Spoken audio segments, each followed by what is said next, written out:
दोस्तों, welcome back to my channel. अगर आपने अभी तक मेरे चैनल को सब्सक्राइब नहीं किया है तो जल्दी से मेरे चैनल को सब्सक्राइब कर दें। आज मैं आपके लिए एक न्यू चाइनीज ड्रामा एक्सप्लेन करने वाली हूँ जिसका नाम है माय बॉस। एपिसोड 1 की शुरुआत में हमें इस ड्रामा का मेन लीड दिखाया जाता है जिसका नाम हैंग है और ये आर्चरी खेल रहा होता है। फिर हमें इस ड्रामा की फीमेल लीड को दिखाया जाता है जिसका नाम याओ है। ये एक रेस्टोरेंट में क्लाइंट से मिलने के लिए आई होती है, लेकिन ये क्लाइंट काम से ज्यादा याओ में इंटरेस्ट ले रहा होता है और ये बार बार याओ को ड्रिंक करने के लिए भी कह रहा होता है। इसके साथ ही पिछली टेबल पर हैंग आकर बैठ जाता है और हैंग भी यहाँ पर अपनी क्लाइंट से मिलने के लिए आया होता है। इसकी क्लाइंट इसको कुछ टाइम अपने साथ भी स्पेंड करने के लिए कह रही होती है, लेकिन हैंग कहते हैं कि मैं सिर्फ आपको प्रोफेशनल सर्विसेज ही दे सकता हूँ। ये कहकर हैंग चला जाता है। याओ और इसकी फ्रेंड तिंग भी इनकी बातें सुन रही होती है, लेकिन ये दोनों इनकी कन्वर्सेशन का गलत ही मतलब निकाल रही होती हैं। अभी मिस्टर फांग याओ को टच करते हैं। ये देखकर याओ को बहुत गुस्सा आ जाता है और ये मिस्टर फांग को धक्का देती है। इसका जो सीनियर होता है वो याओ से मिस्टर फांग से माफी मांगने के लिए कह रहा होता है। याओ कहती है कि मैं एक लॉयर हूँ और मैं सिर्फ प्रोफेशनल सर्विसेज ही दे सकती हूँ। ये कहकर याओ एक ड्रिंक पीती है और ये अपने सीनियर के फेस पर ये ड्रिंक फेंक कर बाहर आ जाती है। याओ तो बहुत गुस्से में बाहर आ रही होती थी। इससे पूछती है क्या तुम वाकई में ही जॉब से रिजाइन कर रही हो? तो याओ कहती है कि इतने साल पढ़ने के बाद मैं ये काम नहीं कर सकती। अब ये दोनों यहाँ पर हैंग को वापस जाते हुए देखती हैं। याओ से कहती है कि तुम मुझे वापस जाने के लिए कन्विंस नहीं करोगी। तो दिंग कहती कि ठीक है, मैं भी तुम्हारे साथ ही इस जॉब से रिजाइन कर रही हूँ। ये सुनकर तो याओ बहुत खुश हो जाती है।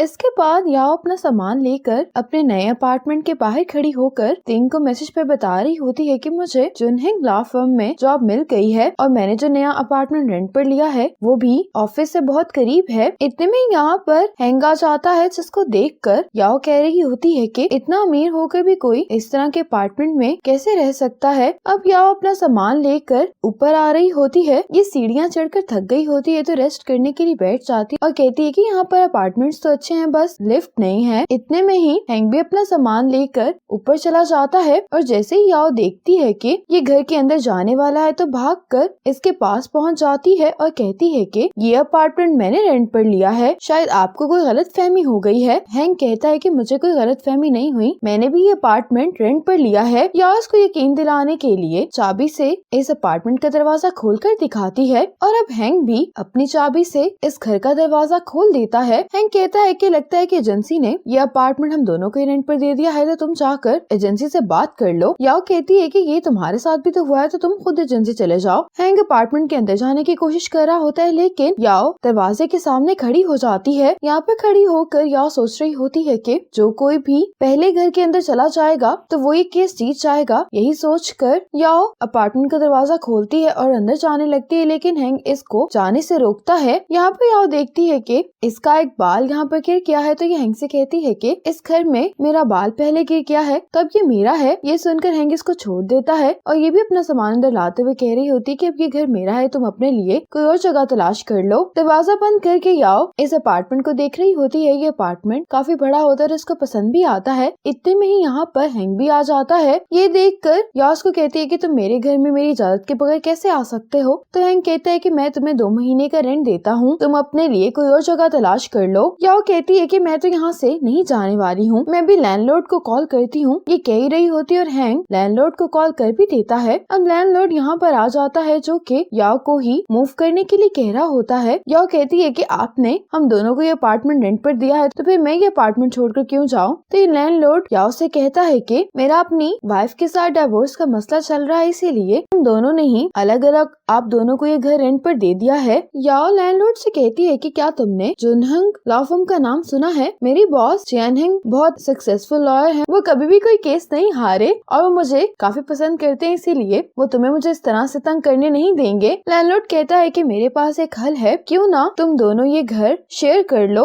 और मैं तुम दोनों का रेंट भी कम कर देता हूँ। हैंग कहते हैं कि मुझे तो कोई प्रॉब्लम नहीं है। याओ कहती है लेकिन मैं एक स्ट्रेंजर के साथ नहीं रह सकती हूँ। तो लैंडलॉर्ड कहता है कि मेरा अपनी वाइफ के साथ डिवोर्स का मसला चल रहा है, तो मुझे अभी एक लॉयर की भी जरूरत है। ये सुनकर याओ कहती है कि फिर तो आप बिल्कुल सही इंसान के पास आए हैं। अब इनकी डील हो जाती है और लैंडलॉर्ड यहाँ से चला जाता है। याओ हैंग से कहती है कि मैं लैंडलॉर्ड के सामने तो मान गई थी, लेकिन मैं तुम्हारे साथ के अपार्टमेंट शेयर नहीं कर सकती। हैंग कहता है कि मैं तुम्हें 2 महीने का रेंट देता हूँ और साथ में 3 दिन जिसमें तुम अपने लिए घर तलाश कर लो, बाकी के मामला हम 3 दिन बाद डिसाइड कर लेंगे। इसके लिए याओ मान जाती है और हैंग इसको 2 महीने का रेंट भी ट्रांसफर कर देता है। अब रात में याओ टेरेस पर आती है। ये हैंक से कहती है कि हम 3 दिनों के लिए साथ रहने वाले हैं, इसीलिए हम कुछ रूल सेट कर लेते हैं। हैंक कहता है कि अब तुम्हें क्या चाहिए। याओ कहती है कि तुम मेरी डेली रूटीन को डिस्टर्ब नहीं करोगे और दूसरा ये कि तुम यहाँ पर किसी को भी नहीं लेकर आओगे। ये कहकर याओ वापस अंदर आ जाती है। अपने रूम में आकर याओ सोच रही होती है कि इसने मुझे इतनी आसानी से 2 महीने का रेंट दे दिया, कोई ना कोई बात तो होगी। ये हैंक को चेक करने के लिए इसके रूम के बाहर खड़ी हो जाती है और याओ देखती है कि हैंक के रूम में बहुत ही अजीब अजीब तरह की चीजें होती हैं। हैंक जैसे इसको देखता है तो याओ भी भागकर अपने रूम में चली जाती है। याओ तो अपने रूम में आकर काफी डरी हुई दिखाई दे रही होती है और कहती है कि अभी तो बेडरूम बिल्कुल ठीक था, लेकिन अब वो एक हॉन्टेड रूम लग रहा है। याओ अपने आप से कहती है कि कहीं ये इविल स्पिरिट्स की मदद से इसने जो मुझे पैसे दिए हैं वो वापस लेने की कोशिश तो नहीं करेगा। ये सोचकर याओ अपने रूम से बाहर आ जाती है, कहती है कि मैं इसको रेंट वापस कर देती हूँ। हैंक अपनी क्लाइंट से बात कर रहा होता है, लेकिन इनकी बातें इस तरह की होती हैं कि इसको लगता है कि हैंक पैसे लेकर लेडीज के साथ टाइम स्पेंड करता है। हैंक अपनी क्लाइंट की प्रॉब्लम सुन रहा होता है और ये साथ में इसको कुछ लीगल एडवाइस भी दे रहा होता है। इतने में हैंक दरवाजा खोलता है तो याओ तो बाहर ही खड़ी होती है। हैंक इससे कहते हैं कि तुम यहाँ पर क्या कर रही हो। याओ कहती है कि मैंने तुम्हें कुछ लीगल एडवाइस देते हुए सुना है, तुम ये काम छोड़कर क्यों ना जुडिशियल एग्जाम ही दे दो, मुझे लगता है कि तुम उसको पास कर जाओगे। याओ कहने लगती है कि मैं तुम्हें घर नहीं देना चाहती, क्या मैं तुम्हें तुम्हारे पैसे वापस कर सकती हूँ। हैंक कहता है कि मैं तुम्हें पैसे दे चुका हूँ, हमारे दरमियान कॉन्ट्रैक्ट हो गया है, अब अगर तुम कॉन्ट्रैक्ट तोड़ोगी तो तुम्हें उसका फाइन देना होगा। अब हैंक जब अपने रूम में आ जाता है तो इसको अपने फ्रेंड की कॉल आती है जो उसको कह रहा होता है कि मैंने डॉक्टर से कंसल्ट किया था तुम्हारे इंसोम्निया के बारे में, उन्होंने मुझे एडवाइस दी थी कि तुम्हें उसी जगह पर वापस जाना चाहिए जहाँ पर तुम्हें अच्छे से नींद आती थी, इसीलिए मैंने तुम्हारे लिए ये अपार्टमेंट सिलेक्ट किया जहाँ पर हमने अपना बिजनेस स्टार्ट किया था। हैंक कहता है कि ये सब तो ठीक है, लेकिन इन सब चीजों का क्या फायदा है। तो इसका दोस्त इसको बताने लगता है कि ये सब चीजें तुम्हें सोने में मदद देंगी और हैंक को बताने लगता है कि मैंने तुम्हारे लिए एक फीमेल असिस्टेंट भी हायर की है, वो कल से काम पर आएगी। हैंक कहता है कि मुझे कोई भी फीमेल असिस्टेंट नहीं चाहिए। तो उसका दोस्त कहता है कि ठीक है, फिर हम अपनी पार्टनरशिप खत्म कर लेते हैं, तुम केसेस खुद ही हैंडल करना और लॉ फर्म की रेपुटेशन का ख्याल भी फिर तुम ही करोगे, जो कि तुम नहीं कर सकते। हैंक कहता है कि मैं तुम्हारे काम को डिनाई नहीं कर रहा, बस मुझे कोई भी फीमेल असिस्टेंट नहीं चाहिए। इसका दोस्त कहता है कि ऐसी बात है तो तुम्हें मेरी बात माननी होगी। अब कॉल बंद करने के बाद हैंक सोने के लिए लेट जाता है। हैंक सोने की कोशिश कर रहा होता है और बाहर याओ घर की सफाई करते हुए गाना गा रही होती है। ये गाना सुनकर हैंक को नींद आ जाती है। हैंक की जब सुबह आंख खुलती है तो उसको वाकई में यकीन नहीं आ रहा होता कि इसको रात में इतनी अच्छी नींद आई है। हैंक कहता है कि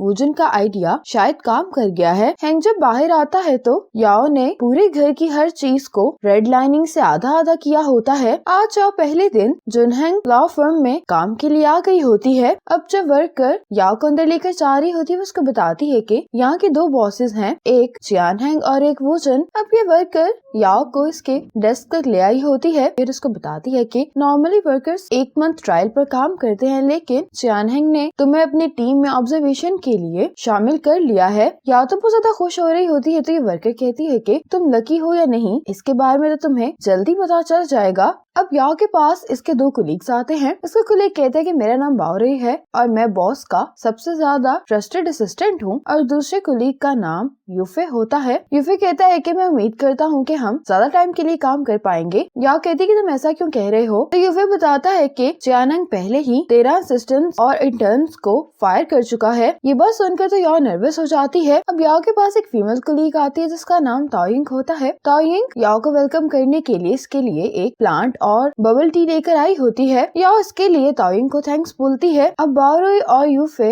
याओ को लेकर एक रूम में आते हैं और बताते हैं कि इस रूम में हमारे बॉस की सारी ट्रॉफीज पड़ी हुई हैं। याओ इन ट्रॉफीज और सर्टिफिकेट्स को देखकर तो काफी ज्यादा इम्प्रेस हो रही होती है। तो बाओरी कहते हैं कि सिर्फ इनको ही मत देखो, सामने भी देखो। और सामने बहुत सारे बॉक्सेस पड़े होते हैं जिसके अंदर थ्रेटनिंग लेटर्स पड़े होते हैं। याओ इनको देखकर कहती है कि इसी वजह से जुनहैंग को कभी भी गोल्ड बैलेंस अवार्ड नहीं मिला। इतने में यहाँ पर चियानहैंग आ जाता है और याओ यहाँ पर हैंग को देखकर बहुत ही ज्यादा हैरान होती है। चियानहैंग याओ को अपने पास आने के लिए कहता है। अब याओ हैंग के ऑफिस में आ गई होती है। अब याओ हैंग से अपने बिहेवियर के लिए माफी मांग रही होती है और कहती है कि क्या हम रेंट आधा आधा नहीं कर सकते, मैं इस वक्त एक डिफिकल्ट सिचुएशन में हूँ। हैंग कहता है कि ठीक है, लेकिन मैं उम्मीद करता हूँ कि तुम मेरी हैबिट्स की भी रिस्पेक्ट करोगी। याओ कहती है कि तुम परेशान नहीं हो, मैं एक बहुत ही सेंसिबल इंसान हूँ। हैंग कहता है कि मेरा कहने का मतलब ये है कि अब से हमारे पास एक साथ काम करने की बहुत बहुत सारी अपॉर्चुनिटीज होंगी। मैं उम्मीद करता हूँ कि तुम अपने आप को कंट्रोल कर पाओगी। याओ कहती है कि तुम क्या कहना चाह रहे हो। हैंक कहता है कि मैं काम के बारे में बहुत ज्यादा प्रोफेशनल हूँ। मैंने जो तुमसे पहले 13 असिस्टेंट्स को फायर किया है उनका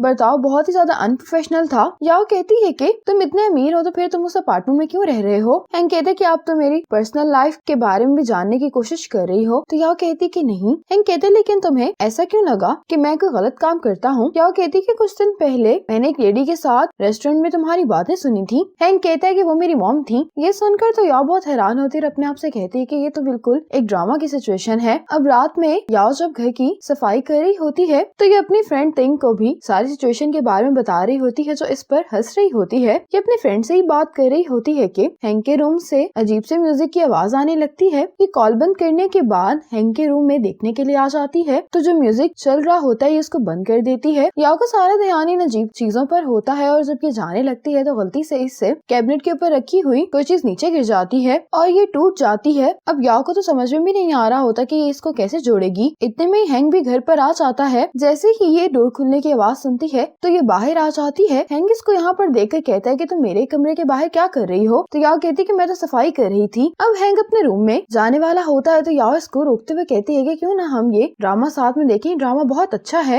हैंक कहता है कि इस ड्रामा में आखिर क्या खास बात है। याओ कहती है कि इस ड्रामा में चाइनीज लीगल सिस्टम को दिखाया गया है। अब वैसे भी मैं चाइनीज लीगल हिस्ट्री को आजकल पढ़ रही हूँ, तो क्या तुम मेरे साथ ये ड्रामा देखना चाहोगे। हैंक इरिटेट हो जाता है तो ये याओ से कहता है कि अब तुम ये सब बातें करना बंद कर दो और अब ये अपने रूम में जाने ही वाला होता है कि याओ उसको कहती है कि क्या आपको भूख लगी है, मैं आपके लिए खाना बना दूं। हैंक याओ से कहता है कि मैं तुम्हें वार्न कर रहा हूँ कि तुम भी वही गलती मत करो जो मेरे पिछले असिस्टेंट्स ने की थी। मैं तुम्हें इंटरेस्टेड नहीं होऊंगा। ये सुनकर याओ इसको सॉरी बोलती है और हैंक अपने रूम में चला जाता है। हैंक भी अपने रूम में गया ही होता है कि साथ ही ये याओ को आवाज देता है और अब हैंक याओ का सामान घर से बाहर निकाल रहा होता है। याओ कहती है कि मैंने जानबूझकर तुम्हारा ये वुडन स्टेक नहीं तोड़ा। हैंक कहता है कि ये मुझे अब्रॉड से मेरे दोस्त ने भेजा था और इसको बनने में 5 महीने लगे थे। याओ कहती है कि तुम भी किराएदार हो, अगर तुम मेरे साथ रहना नहीं चाहते तो तुम यहाँ से जा सकते हो, लेकिन तुम्हारे पास मुझे इस घर से निकालने का कोई भी राइट नहीं है। हैंक कहते हैं लेकिन मैं तुम्हारा बॉस हूँ, मेरे पास तुम्हें फायर करने का राइट तो है ना, और फिर तुम्हारे पास रेंट पे करने के भी पैसे नहीं होंगे। याओ कहती है कि मुझे सिर्फ एक और चांस दे दो, लेकिन हैंक कहता है कि तुम पहले ही मेरे 10 मिनट जाया कर चुके हो, मैं तुम्हारे सैलरी से फाइन काटूंगा। ये कहकर हैंक दरवाजा बंद कर लेता है। इसके बाद याओ अपने सूटकेस के साथ बाहर आ जाती है और ये अपने फोन पर टैक्सी तलाश करने की कोशिश कर रही होती है। अब याओ यहाँ पर हैंक को देखती है, ये हैंक को आवाज देती है। हैंक इसके पास आकर कहता है कि मैं यहाँ पर जॉगिंग कर रहा था तो मेरे को ज्यादा सोचने की जरूरत नहीं है, और इसकी नजर याओ के फोन पर पड़ती है। कहता है कि तुम्हें टैक्सी नहीं मिल रही तो मैं तुम्हारे लिए एक टैक्सी बुक कर देता हूँ, और हैंक याओ के लिए टैक्सी बुक भी कर देता है। याओ कहती है कि तुम्हें कैसे मालूम मैं कहाँ जा रही हूँ। हैंक कहता है कि मैं बस ये चाहता हूँ कि तुम मेरे से दूर हो। ये कहता हुआ ये चला जाता है। अब याओ होटल आ जाती है, लेकिन जब ये एक रूम का रेंट देखती है तो ये अपना सामान लेकर होटल से बाहर आ जाती है और इसको याद आता है कि टेनिंग ने इसको बताया था कि इनके ऑफिस में वर्कर्स के करने के लिए बहुत कुछ है, लेकिन उनको करने के लिए कुछ टाइम ही नहीं मिलता। तो ये कहती है कि मैं अब ऑफिस में रहूंगी, और याओ अपना सामान लेकर ऑफिस में आ जाती है। इसी मोमेंट पर एपिसोड 1 खत्म हो जाती है।